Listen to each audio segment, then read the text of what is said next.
So in this video, I'm going to be talking to you about the 7 reasons why QLA mentees, some of the QLA mentees do not succeed and they failed. Okay, there are 7 reasons that I have identified with my observation.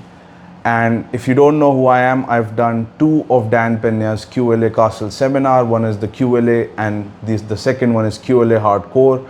Both of these seminars happen at his castle, and both of these costed £20,000. And after doing the seminar, I founded my own healthcare investment company, and I got some of the most high profile executives to be my business partners.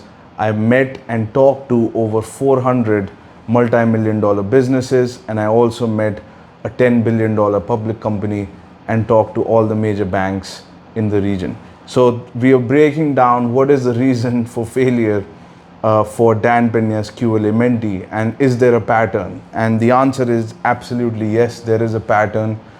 It is a typical person who doesn't succeed, and then there is a typical person who does succeed. So number one character trait or number one reason that they don't succeed is lack of desire.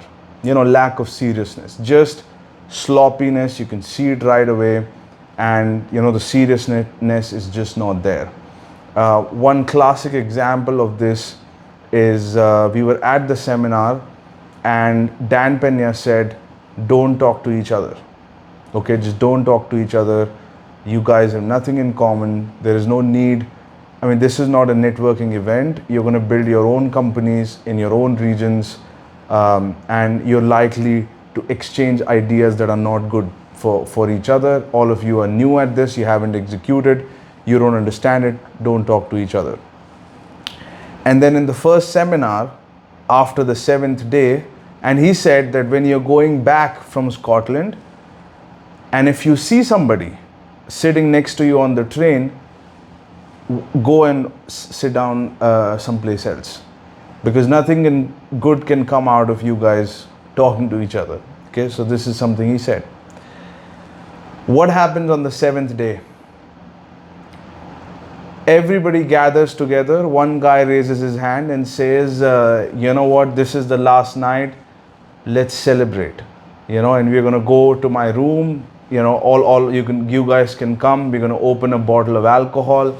Dan Pena gave QLA whiskey to everybody, and I wasn't drinking at the time. And the guy said, everybody come, we're going to have a drink, etc., etc. Everybody went there for partying. This is in the QLA seminar, the first one. £20,000 seminar, and you would think there would be people with serious intentions coming. So my brother is like, you want to go? So and so is calling us, inviting us, and I'm like, I don't think so, dude. He said it, and this is what he talks about, Dan, that you want to hang around at the pub with a bunch of morons and you're not serious enough. I want to think about my project. I've just received this valuable information. I want to think about the industry, the region, who's my next chairman. And Dan Pena said, by now you have to have your region and industry selected, and you should have your chairman within a week. So I'm thinking about that timeline. What are you talking about? He says, yeah, but you have time from tomorrow, right? I said, no, I'm not going to go. And then one more mentee said, why don't you come? And then I went for like 5 seconds. I saw everybody, remove their coat and pouring drinks. I was like, I'm out. And I left and I went into my room.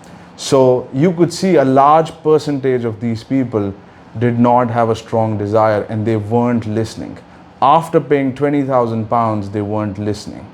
Which brings me to the second point is lack of sincerity and lack of sincerity in following steps. He has said, write down your goals as a part of the weekly reporting system. On one side, you have your goals, and on the second side, you have the people that you meet every hour, every minute of the day. And you have to make a list of every person that you met and how they correlated with your goal. So my question is, what did these people have anything to do with when it comes to their goals, supporting each other in their goals? They're not linked. None of these people are board members. None of these people are bankers. None of these people are business owners. So what are you going to talk about? Nothing. That's the answer. And there's nothing to discuss because you had just received the information, you have the model. Just get to work. But no. So they ignored the advice, and a lot of them did not follow the steps. After the seminar, we had 2 calls with the whole group. A few people did not show up on the call. After paying £20,000, they did not show up on the call. So there is a reason why Dan talks about, lack of seriousness or lack of sincerity. They don't have the desire and they don't have the sincerity. And then everybody got on the call, and Dan said, okay, everybody's going to take turn by turn, what have you accomplished? And by this time, I think it was after a month, by this time I had my full board. I had the CEO of a $3.5 billion company. I had a few members, and a few members I had to recruit. So I had the $3.5 billion company CEO as my business partner, CEO and president of General Electric Healthcare of a certain GC Gulf region, and a couple of other big guys. So I talked about that, and then everybody took turns. And there was one guy who said, and then a lot of the people hadn't done anything. They were just getting their presentations made, but they didn't do much. And then there was this one guy who said, I'm hiring sales team I'm doing a different version of the QLA, Mr. Pena. I'm doing something that some of your mentees have done. It's a different version of QLA. And I'm hiring sales team, and I'm doing this and I'm doing that. And he was trying to be confident, but there was no power because he wasn't being sincere. And Dan Pena gave him a look of disappointment. And he said, you're not executing the steps. You're not executing the steps. Steps are very simple. Build your solid foundation. Clarify the vision. Choose the industry and region. Get your chairman. Build the board. Get lawyers and accountants. Get bankers. Start lining up deals. That's the steps. Where does it say that you have to hire salesmen in your company? But this guy was just silent. And he says, you're not executing the steps. And then he tried to justify what he was doing, and he wasn't able to justify. So that's actually number 3rd and number 4th are linked. And number 4th is comfort zone. They go attend this big seminar, they come back, and guess what they want to do? More of the same. More of the same, more of what they were doing. That's what they want to do. More of the same. So no radical transformation has occurred. He's not changed his industry. He hasn't, he's not looking to buy companies. He's doing something else. He's doing his own thing. So, that was a big one, and that the reason this happens is because healthcare. Dan Pena talks about healthcare. They're not going to go into healthcare because they have done nothing about it. I mean, they're not doctors. It's outside of the comfort zone. They're not going to get into acquisitions because it's outside of the comfort zone. They're not going to talk to accountants because they haven't talked to accountants. They're not going to talk to top lawyers, top CEOs. Everything's outside the comfort zone in QLA. But if this is your comfort zone, well, this is all you will be then. You're not going to be this big. You're going to be this big. Because at some point you have to open this boundary, the boundary of your knowledge, the boundary of your skills, the boundary of what you understand has to open up, and the boundaries of your contacts. You have to break the cycle of your cycle and spell of your current status. If you want to do that, you have to talk to people in higher positions of power. So he had a team of 2 salespeople, now he has 7. It's more of the same. One thing Dan Pena said is that you have to find people that are that you feel uncomfortable with. If you feel comfortable with any of your board members, they're not the right guys. None of these people you should feel comfortable around. You should feel sick to your stomach. Minimum transaction value is above $1 million. You're not looking at anything below that. And in some cases, $10 million. I did things after the seminar that I wasn't ready to do. I wasn't ready to talk to the $3.5 billion company CEO. I was at the 7-star hotel for a Rotary meeting. Me and my brother went there at the top of Burj Al Arab, which is a 7-star hotel. I'd never been to Burj Al Arab. I was living in Dubai 5 years and never went there. Just being there was outside my comfort zone. I hadn't worn a suit. Okay, I was a trained Hatha Yoga teacher, and after that I was teaching dating, and then all of a sudden I'm in healthcare mergers and acquisitions. Wearing a suit was out of my comfort zone. I'd never even seen a $1 billion company CEO in my whole life. And on the way to the Burj Al Arab, my brother says, what are we going to say? How are we going to introduce ourselves? And I said, we go figure out. Act like you have no limits to your abilities. Most limitations are self-imposed. You must act like you have no limits to your abilities. It doesn't matter. Model is clear. Just take action. You're going to figure out as you execute. It's like swimming. You have to get in the water. And he's like, okay, we'll go. We went there and he didn't know what to do. And in these situations, we go at the top floor. A lot of distinguished people came. There was a healthcare business owner there. There's a CEO of $3.5 billion company sitting there like an emperor at the head of the table. It was a conference table. Everybody was sitting there. And I acted as if I had no limits to my abilities. I just kept saying this to myself. Act like you have no limits to your abilities. Act like you have access to unlimited capital. Look around. There's a lot of capital in this city. There's a lot of opportunities in this city. Businesses are everywhere. Executives are everywhere. I don't have to worry about anything. Act like you have no limits to your abilities. You're young. You have a phone. You can call people. You can get in front of people. If nothing works out here, we'll talk to more people. It's fine. It's no big deal. Even if you make a fool out of yourself, it's okay. Nothing's gonna happen. It doesn't cost anything to make a fool out of yourself. So I didn't care. I saw the CEO of $3.5 billion company. I walked up to him and I looked him straight in the eye. I was scared of him. But what is he gonna do? He's not gonna hit me. So what is he gonna do? So I kept telling myself, this is psychological. Just put yourself and do the presentation. And I started to have a conversation with him. I sat next to him and I closed him, and he was my chairman. So outside of your comfort zone, people want to stay in their comfort zone. I remember there was recently somebody came to me and he was a butler. He trained to be a butler. That's what he wanted to do in his life. And he said, I want to create wealth. I want to do deals. And I said, you need to increase your cash flow and you need to stop being a butler. But he was like, and he was like, what do? I said, get into real estate sales. And he's like, that's a long shot. That's outside of my domain. Well, expand your domain. You need to expand the domain. What's rocket science about showing real estate? It's just concrete, air-conditioned windows. I mean, it's simple stuff. But, it's just the mental thought process. You have to expand your comfort zone. You have to do things that you haven't done. I remember when I received the first financial statements of a multi-million-dollar business, it was the first time in my life I was looking at a financial statement. I didn't understand how to read them. And then, of course, I sat down with a PwC partner and he explained to me, Prithvi, this is what it is.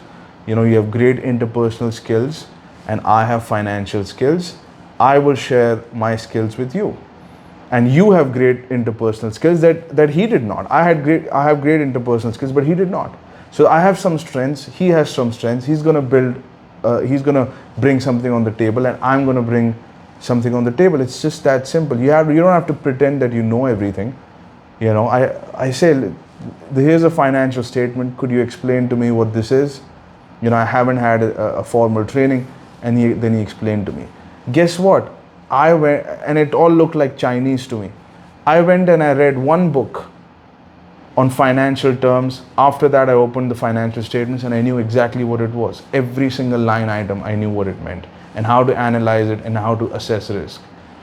And even I impressed some of the big four partners where I explained how, because of so and so factors, we need to account for X, Y, Z. And the KPMG partner goes, I missed that, Prithvi. How did you know about this? I said, come on, it's been a while, I've been doing this. So I've done my homework. I understand, things now.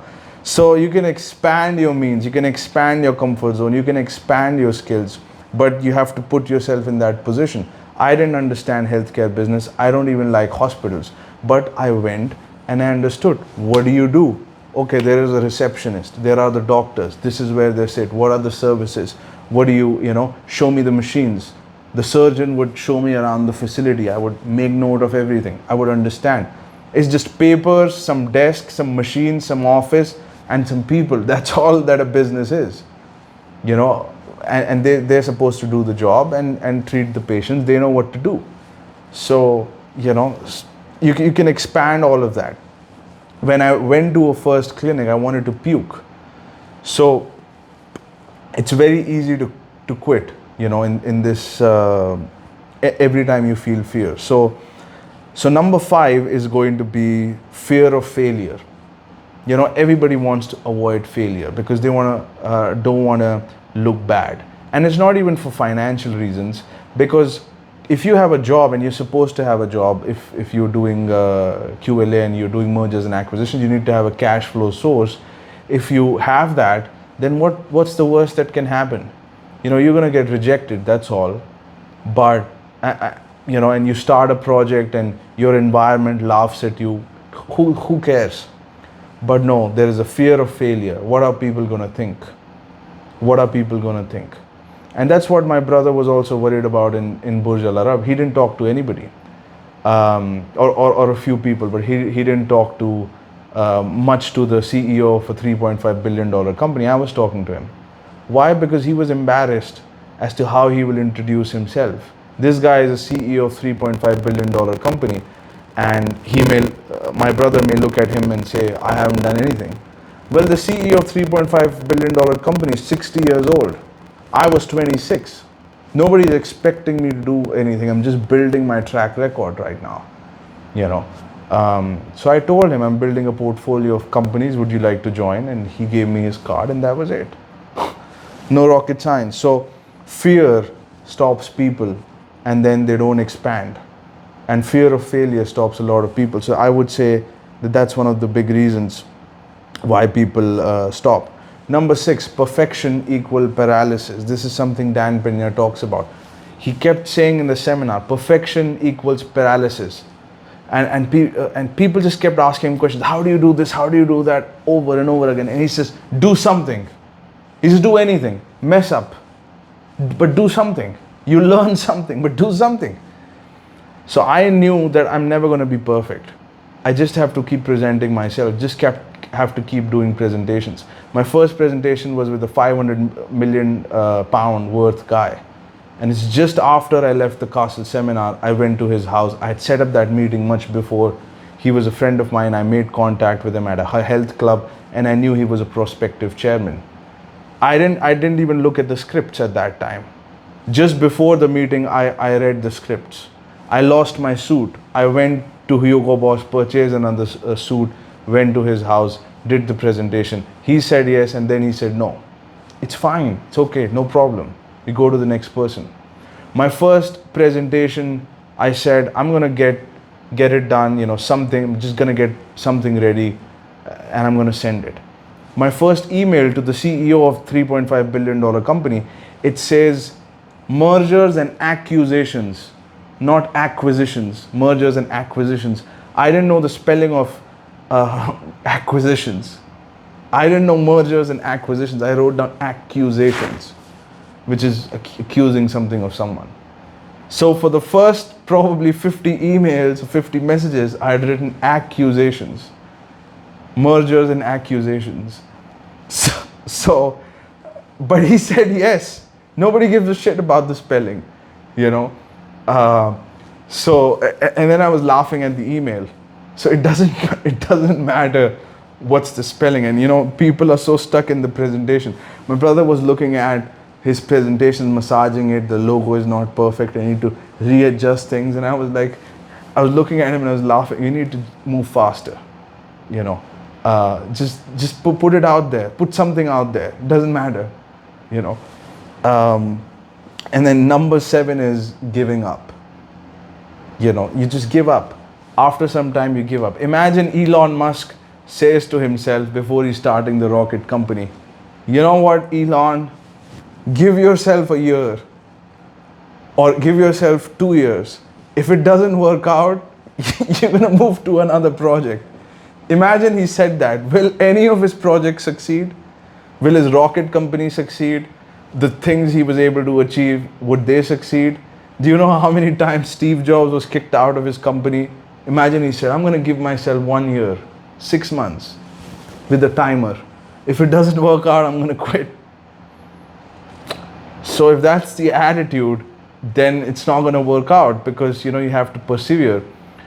At the beginning, you don't have the knowledge, you don't have the contacts, you don't have the skills, you don't have the know-how. You can learn along the way. I learned how to structure deals. I learned how to meet billion-dollar companies. I learned how to read financial statements. I learned all the financial terms. You can over the weekend, you can just sit down, don't talk to anybody, just read a couple of books and you'll understand the business. Carl Icahn, who made billions of dollars, you know, being a mergers and acquisitions specialist in public companies, he has a degree in philosophy, arts and philosophy. What does arts and philosophy have anything to do with acquiring public companies and turning them around and making a bunch of money and owning investment companies? You know, it's got nothing to do with each other. But he learned along the way. He sat down, he identified, what do I not understand and how can I learn about it? And who can I bring on board who can show me how things work? I learned how to structure legal agreements and how to do risk analysis and negotiate and get all the decision makers involved, multi-party, multi-phase negotiations. All of these skills are learnable. So, but if you give up, you know, it doesn't happen. You know, you have to continuously push forward, iterate, and keep going. Dan Pena's first roll-up attempt failed. He tried to roll up companies way before Great Western Resources, and it failed. He owed legal professionals and accounting professionals a lot of money, and it took him 3 years to pay that off. And by the end of those 3 years, he was crying because he didn't have his goals accomplished. But guess what? He picked himself up, he started another company, and that became Great Western Resources. So you can't give up. You have to identify what went wrong, adapt, and go at it again. It's as simple as that. So let me summarize here once again. Lack of desire and seriousness, number 1. Number 2, lack of sacrifices. Number 3, lack of sincerity and not following the steps. Number 4, comfort zone. Number 5, fear of failure. Number 6, perfection equals paralysis. And number 7, never giving up. I remember I was reading a Donald Trump book, Never Give Up. And he talked about a deal that took him, I think, 10 or 15 years to conclude. So he said he has many open loops going on, like many things he wanted to do. You know, when did he say he wants to be a president? When he was, I think, in his 30s and 40s. He said in an interview he wants to be a president. And he was talking politics at that time. And he became president at the age of 70. So there are many open loops that you're going to open up, many deals that you want to accomplish, and they may not happen. But if you persevere, it'll happen. So this happened with him. He was working on one deal that took him 10 or 15 years to conclude. And he said, how many of you will keep going after 10, 15 years? He doesn't have to wait for 10, 15 years. He could do other things. It's not like he was doing nothing for those 15 years except for waiting for that deal.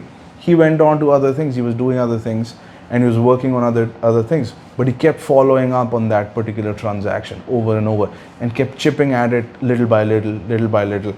And it happened. So that's the lesson here. Another lesson on making sacrifices. I remember I was executing, doing all of these things. My brother knocks on the door, and I asked him what happened, and he said, "I'm going to an event. Would you come?" I said, "No, but which event are you going to? And why are you going?" I told him, and then he said, "What's your problem? Why are you asking me why are you going?" I said, "But where are you going?" He said, "I'm going to my girlfriend's girlfriend's birthday." Okay. His friend's girlfriend's birthday. That's what he was going for. This is after both the QLA and QLA hardcore seminar. And I said, "Why would you go?" And he says, "Of course I can go. Are you going to stop me?" And I was like, it's up to you. If we're going to live for the next 1,000 years, maybe it's fine, but it's okay. I said, "It's your choice. I'm not going to go." He says, "You're acting weird." I said, "You going to the seminar, you understand that if you're serious about your goals, you have to prioritize your time. We're not going to live for 1,000 years. And guess what happened? After 1 or 2 years, the girlfriend left and married somebody else. Not the same person's birthday, but somebody else. So think about this. He invests that time to please his girlfriend, and the girlfriend leaves. So what happened to that time? Is it going to come back? No, it's not going to come back. Who was right? I was right. And he didn't have his priorities straightened out. And a lot of the people don't. And that's that's a lesson. And you see, and I saw this, that there are some people who don't want to be successful. It doesn't matter what seminar they do. They just don't want to be successful. And Dan Pena said that I can tell the first time I'm meeting somebody if they're going to be successful or not. And I can say this, when people come to me for consultation and signing up for the mentorship, I see two types of people. Ones who are, not sure, their casual attitude, calling me from their bed or something like that, and I know instantly, this is not the guy. And there are some who dressed up in a suit, they are focused, they are sitting with intent, they look like killers. Because they have not come here just to talk to me, they have an intention. They want to create something, they're in a hurry, they're focused. And you could see it in the eyes, that killer instinct, that they want to do something in the world. Time is limited and they want to accomplish something. And from the inside, you can't see yourself, but from the outside, other people can see you, and it shows. Somebody who has an intention has a completely different way of holding their body, talking, their eyes are different, everything's different. So these are the 7 reasons that I have seen why a lot of the QLA mentees fail. I was asked this question yesterday by one of my clients during our call, and I was like, "That's a good question. Let me think about it." So I thought I'll make a video. If you like it, hit that subscribe button, and I'll talk to you soon.